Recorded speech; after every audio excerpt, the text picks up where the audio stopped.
आज prayer for world की 8वीं किस्त में हमारा जो टॉपिक होगा वो आजकल एक बड़ी वीडियो वायरल हो रही है। एक मौलाना साहब कह रहे हैं कि पाकिस्तान में मसीहों के रहने की कोई गुंजाइश नहीं है। तो उन पर हम तबसरा करेंगे और अपनी सी मालूमात भी फ्राहम करेंगे कि क्या पाकिस्तान सिर्फ उन्हीं का है, क्या कायदे आज़म के अक़वाल को वो भूल गए हैं। कायदे आज़म तो कहते थे कि आप मेरे पास मुक़द्दस अमानत हैं, आप हमारे पास अमानत की तरह हैं और आपका हम ख्याल इसी तरह करेंगे जिस तरह हम अपनी दूसरी कौमों का करेंगे। आपको ये भी बता दूं कि अभी मैं नजम सेठी साहब का प्रोग्राम देख रहा था और मैं आपको अभी उसकी ऑडियो भी कोशिश करूंगा कि सुना दूं। वो कहते हैं कि पाकिस्तान में अगर आखिरी 3 वोट क्रिश्चियन के ना पड़ते तो आज पंजाब पाकिस्तान का हिस्सा ना होता। मैं अजीज़ों आपको बता दूं कि एसपी सिंघा, सीता प्रकाश सिंघा जो पंजाब यूनिवर्सिटी के पहले स्पीकर भी थे और वो उस वक्त मुतहर्रिक पॉलिटिशियन थे और पंजाब यूनिवर्सिटी के वाइस चांसलर भी पहले वो बने पाकिस्तान के। जोशुआ अफजल फजल इलाही ये वो नाम है जो पाकिस्तान की हिस्ट्री में अगर उनके वोट कायदे आज़म की मुस्लिम लीग को ना डलते तो आज वो जो 46 सीट थी वो 46 सीट से कम होती। अक़लियती वोट अगर ना पड़ते तो मुस्लिम लीग इतनी जल्दी से आसानी से न जीत पाती। और मैं अजीज़ों आपको बताना चाहता हूँ कि पाकिस्तान की जो आखिरी ईंट जिस बिल्डिंग में कहते हैं वो अक़लियती वोट की थी। एसपी सिंघा ने वोट दिए और उस वक्त सिर्फ कायदे आज़म ने उनसे आके रिक्वेस्ट की और उन्होंने सहारनकोट, कलोरकोट और पठानकोट और फिरोज़पुर का सारा इलाका, ये एसपी सिंघा साहब ने वादा किया था कि मैं कोशिश करूंगा कि यहाँ पे बसने वाले जो क्रिश्चियन हैं वो पाकिस्तान की हिमायत में वोट दें। तो वो उन दिनों में 1946 के जून जुलाई के महीनों में जब शदीद गर्मी होती थी वो डोर टू डोर जाके क्रिश्चियन लोगों को इस बात के लिए आमादा करते रहे वोट दें। तारा सिंह के लिए भी बहुत कोशिश की गई कायदे आज़म की जानिब से जो सिखों के लीडर थे, लेकिन उन्होंने कांग्रेस का साथ दिया और आज वो उसका नतीजा भुगत रहे हैं। और मैं इस बात को बड़े फ़ख्र से बयान करने की जिसारत कर रहा हूँ कि हमारे लीडरान ने बहुत अच्छा फ़ैसला किया और उस वक्त का जो फ़ैसला था उनका वो आज 47 साल के बाद, 1947 के बाद, 72 साल के बाद, 73 साल के बाद इस बात की गुमाजी करता है कि उन्होंने जो फ़ैसला किया था वो बहुत बेहतर फ़ैसला था। हमारी आज की नस्ल को मैं समझता हूँ कि ये गुमराही की तरफ ले जाया जा रहा है, ना ही पैगम्बर इस्लाम की ये तालीम थी। मैं आपको एक वाक़या बताता हूँ कि सन 9 हिजरी में हजूर पाक के पास सबसे ज़्यादा वफ़द आए। मैं ऑन द रिकॉर्ड ये बात कर रहा हूँ और बहुत से मुस्लिम स्कॉलर भी मेरी इस आवाज़ को सुन रहे होंगे और मैं चाहूँगा कि वो ज़रूर इस बात पर अपने कमेंट्स का इजहार करें। सन 9 हिजरी में हजूर पाक के पास सबसे ज़्यादा वफ़द मनाजरे के लिए आए, जिनमें से यमन का क्रिश्चियन वफ़द भी आया था।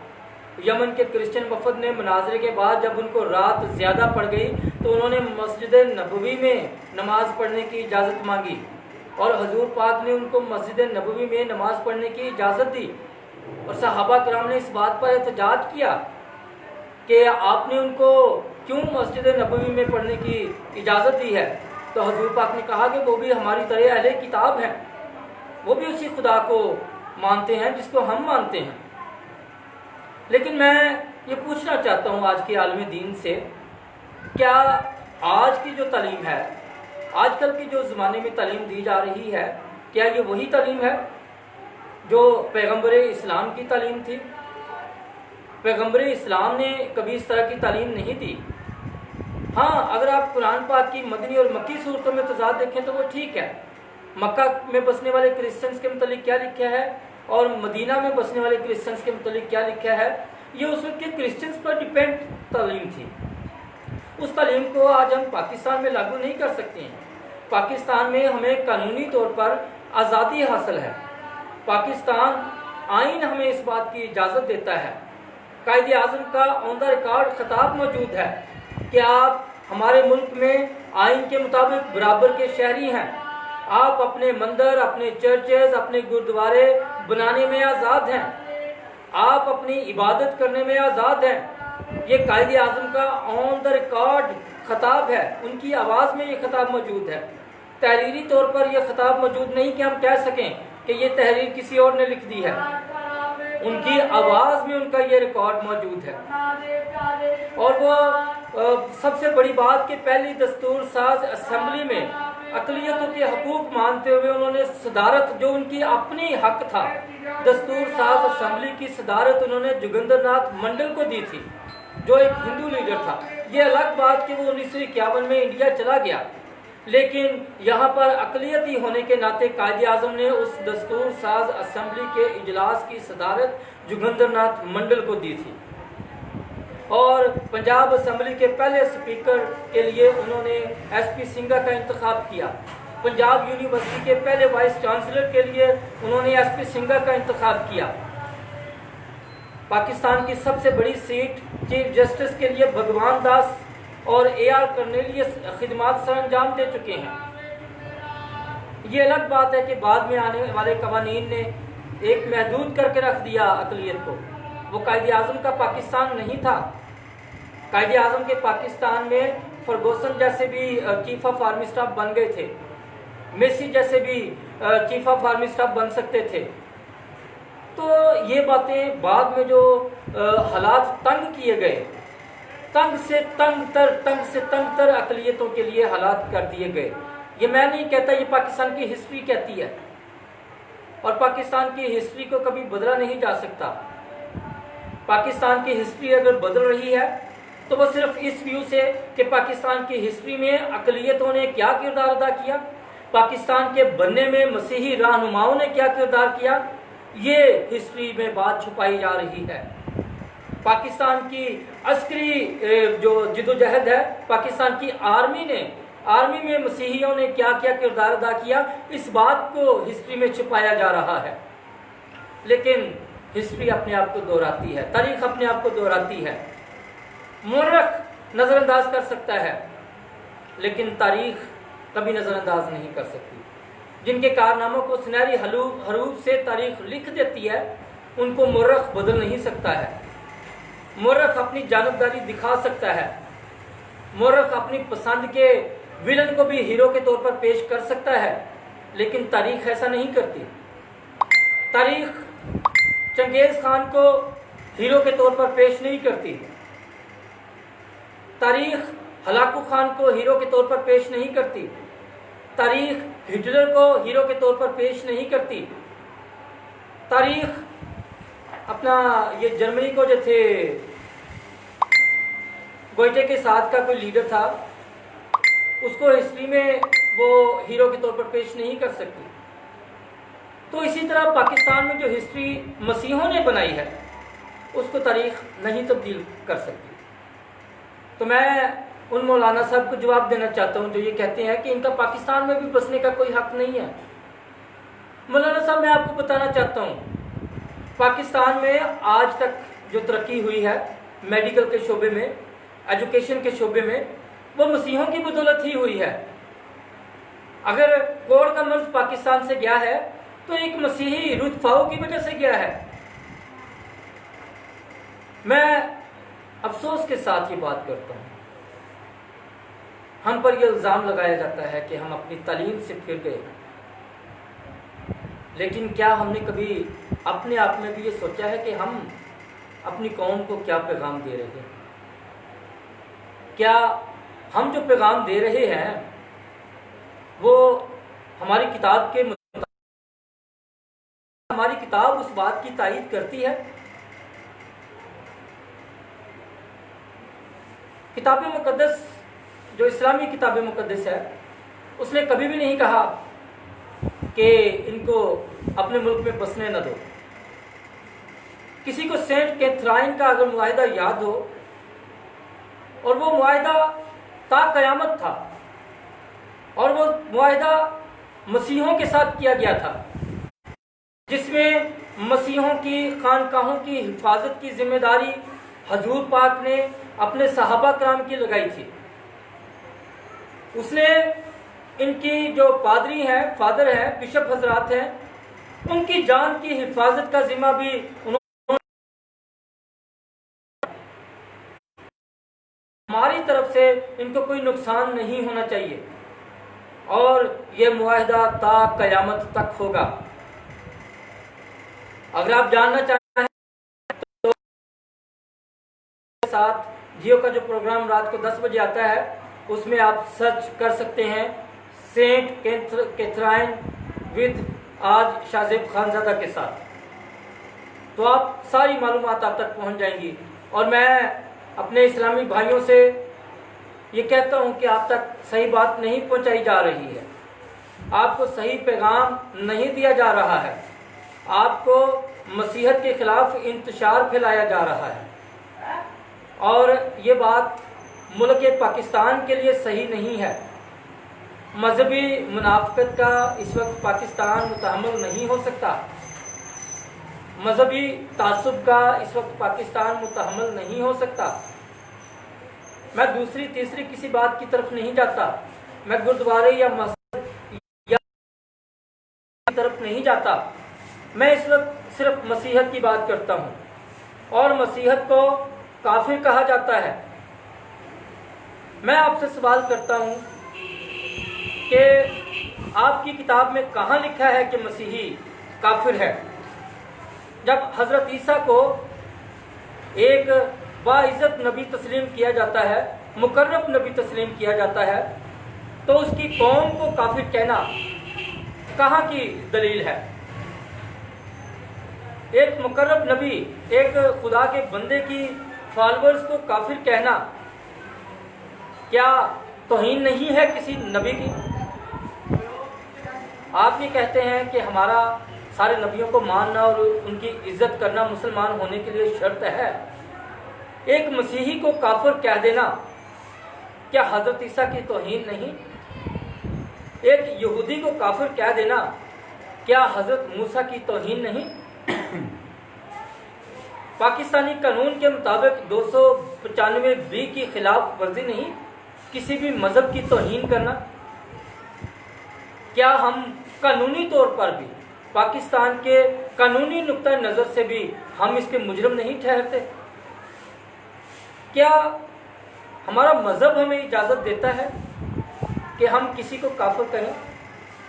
काफिर और मुशरिक में तमीज़ करें, काफिर और अहले किताब में तमीज़ करें। और ये आपके स्कॉलर हजरात ने आपको सिखाना है कि काफिर में और अहले किताब में क्या फ़र्क है, काफिर में और मुशरिक में क्या फ़र्क है, काफिर में और मुसलमान में क्या फ़र्क है, काफिर में और मोमन काफिर में क्या फ़र्क है। ये आपके स्कॉलर्स ने आपको बताना है। तो मेरी अजीज़ों, मेरी आपसे गुजारिश है कि काफिर कोई छोटा लफ्ज़ नहीं है। काफिर का मतलब होता है ढांपने वाला, छुपाने वाला, खुदा के एहसान को भुला देने वाला, उसको काफिर कहते हैं। मसीहत ने कब खुदा के एहसान को भुलाया? कब खुदा को झुटलाया? मसीहत तो खुदा को मानती है। पैगंबर इस्लाम इस बात की तस्दीक करता है कि हम उसी खुदा की परस्तिश करते हैं।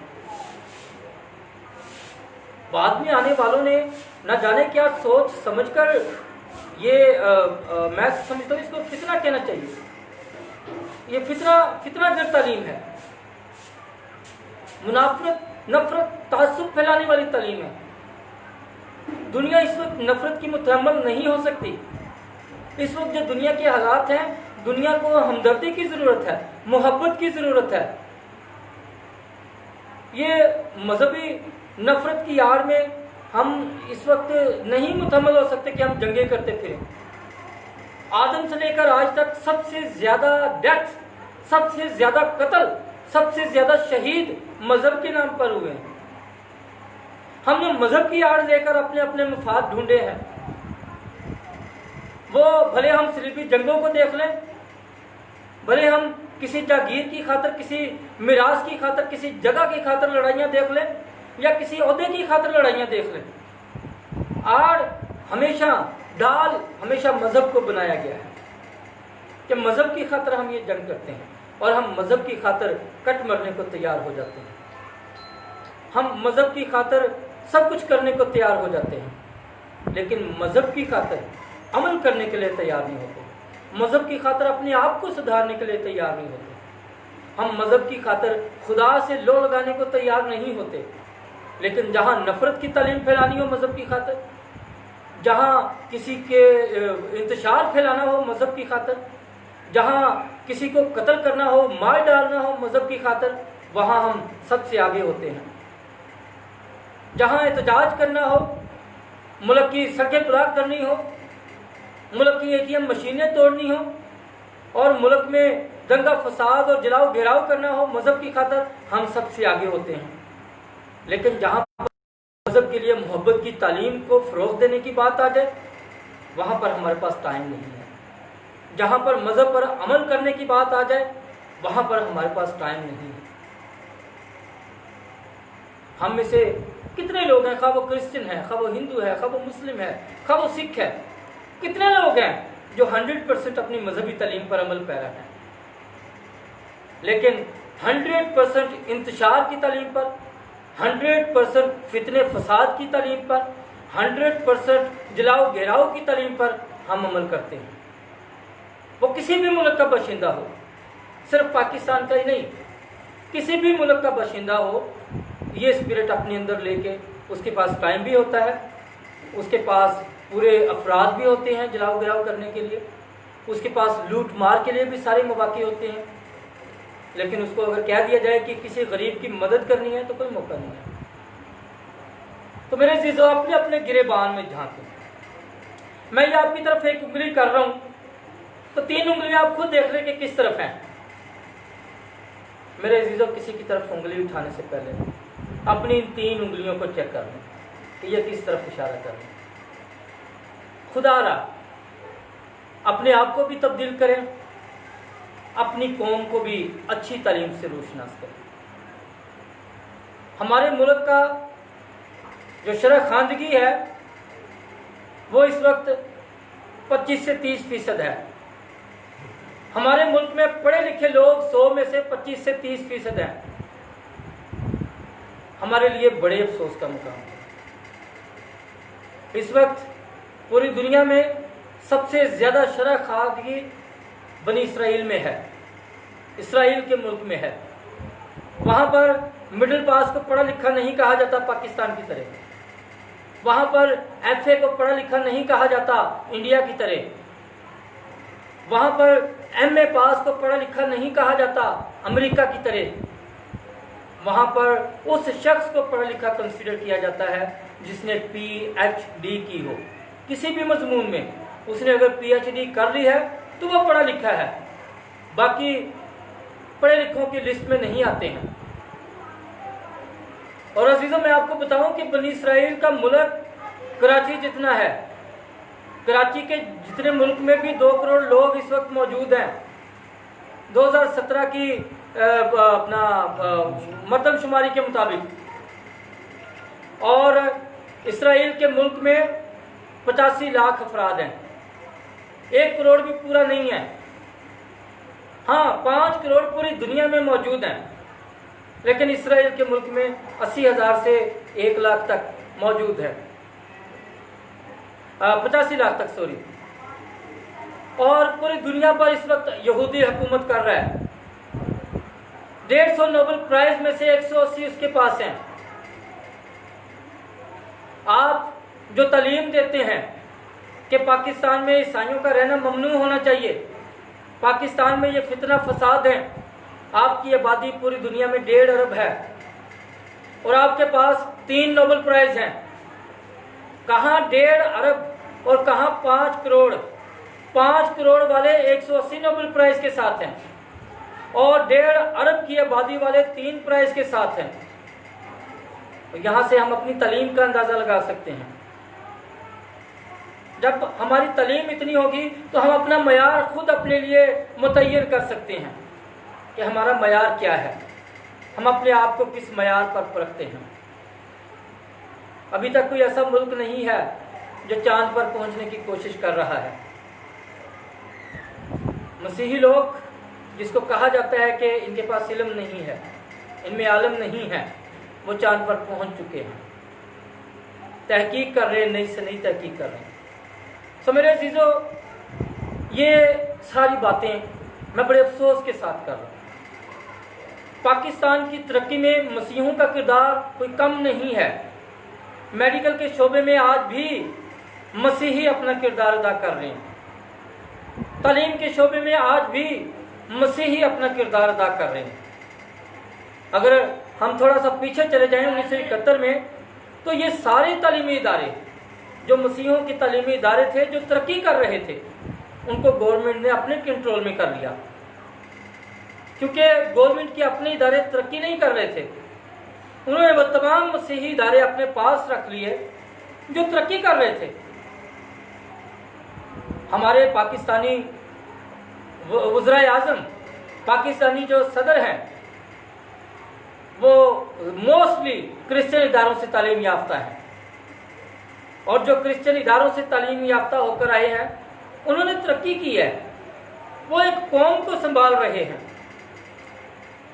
और एक कौम को लीड करते हैं वो, क्योंकि उन्होंने मुस्तनिद इदारों से आला तालीम हासिल की है, क्रिश्चियन इदारों से तालीम हासिल की है। लेकिन अफसोस का मुकाम है कि हम अपनी कौम को किस तरफ ले जाना चाह रहे हैं। उन मौलाना साहब का बयान ऐसे हालात में सामने आया है जब फाइनेंशियली तौर पर पाकिस्तान बहुत कमज़ोर हो रहा है, सियासी तौर पर पाकिस्तान काफ़ी मुश्किल दौर से गुजर रहा है, और फॉरेन अफेयर के लिहाज से पाकिस्तान बहुत मुश्किल दौर से गुजर रहा है। इंटीरियर सिचुएशन के लिहाज से पाकिस्तान बहुत मुश्किल दौर से गुजर रहा है। पाकिस्तान में महंगाई की शरह देखा जाए तो बहुत ज़्यादा मुल्कों से ज़्यादा है। कर्जे देखे जाएं तो बहुत सारे ममालिक से कर्जे हमने ज़्यादा लिए हुए हैं। ऐसी सूरत हाल में हम मजहबी तासुब को फैलाने की कोशिश करें और उसमें सबसे ज़्यादा किरदार उन लोगों का हो जिनको हम कहते हैं कि इन्होंने बहुत ज़्यादा गहराई तक मजहबी तालीम हासिल की है, और वही इस तरह की तालीम दें जो दुनिया का कोई मजहब ना देता हो। तो ऐसे स्कॉलर को, ऐसे मौलाना हजरात को हम क्या कहें?